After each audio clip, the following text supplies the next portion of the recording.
Guys, पिछले video में आपने ये देखा था कि कीन्स के अनुसार रोजगार का संतुलन कैसे निर्धारित होता है, जहाँ पर एग्रीगेट डिमांड फंक्शन और एग्रीगेट सप्लाई फंक्शन दोनों एक दूसरे के बराबर होते हैं, यानी जहाँ पर ये दोनों कर्व काटते हैं वो रोजगार का संतुलन बिंदु होता है। और इसी संतुलन बिंदु को कीन्स ने प्रभावपूर्ण मांग का बिंदु कहा है। प्रभावपूर्ण मांग बिंदु जो है वही रोजगार का निर्धारण करती है। कहने का मतलब है कि कीन्स के रोजगार सिद्धांत का मुख्य बिंदु पूर्ण रोजगार का मुख्य बिंदु प्रभावपूर्ण मांग का बिंदु है।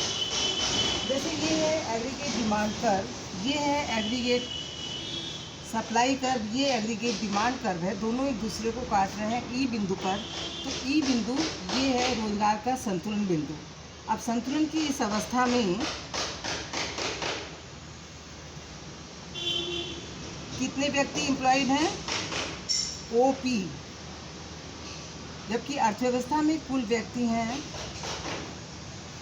OP2। ई संतुलन का बिंदु है।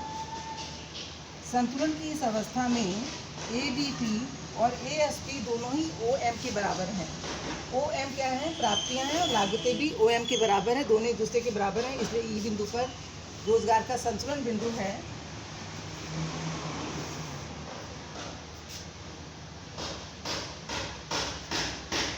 इक्विलिब्रियम ऑफ एम्प्लॉयमेंट, और इसी को प्रभावपूर्ण मांग का बिंदु कहते हैं। पॉइंट ऑफ इफेक्टिव डिमांड इसी को कहा जाता है। अब आप ये देखिए कि यहाँ पे तो संतुलन है, प्राप्तियां लागतें बराबर हैं, लेकिन अर्थव्यवस्था में कुल व्यक्ति कितने हैं? OP2, यानी कि P से P2 तक व्यक्ति अभी भी बेरोजगार हैं। कीन्स ने बताया है कि अगर इतने व्यक्तियों को और काम देना है तो उत्पादन के ऊपर इतना खर्च और करना पड़ेगा, M से M3 के बराबर। अगर OP से कम व्यक्तियों को रोजगार दिया जाता है तो स्थिति ये होगी, OM1, ये क्या होगा? OM1 ADP होगी, प्राप्तियां होंगी, और OM2 क्या होगा? OM2 लागतें होंगी, ASP होगा। तो इन दोनों के बीच का अंतर M से M2 प्रॉफिट होगा।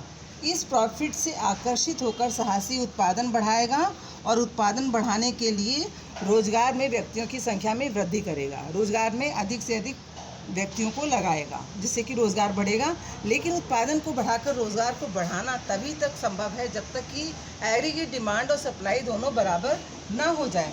ये संतुलन बिंदु यहाँ पे, इसके आगे रोजगार नहीं बढ़ सकता है। अर्थव्यवस्था में व्यक्ति हैं P से P2 तक व्यक्ति बेरोजगार हैं, इनको रोजगार तभी दिया जा सकता है जबकि M से M3 के बराबर अतिरिक्त व्यय किया जाए। ऐसी स्थिति में एक नया कर्व तैयार होगा, ADP कर्व।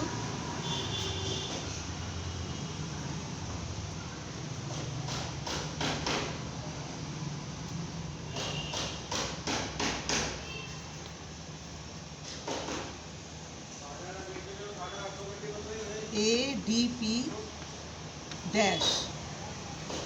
अब देखिए कि ये जो नया वक्र है ADP डैश, ये एग्रीगेट सप्लाई कर्व को कहाँ पे काट रहा है? E डैश बिंदु पर काट रहा है।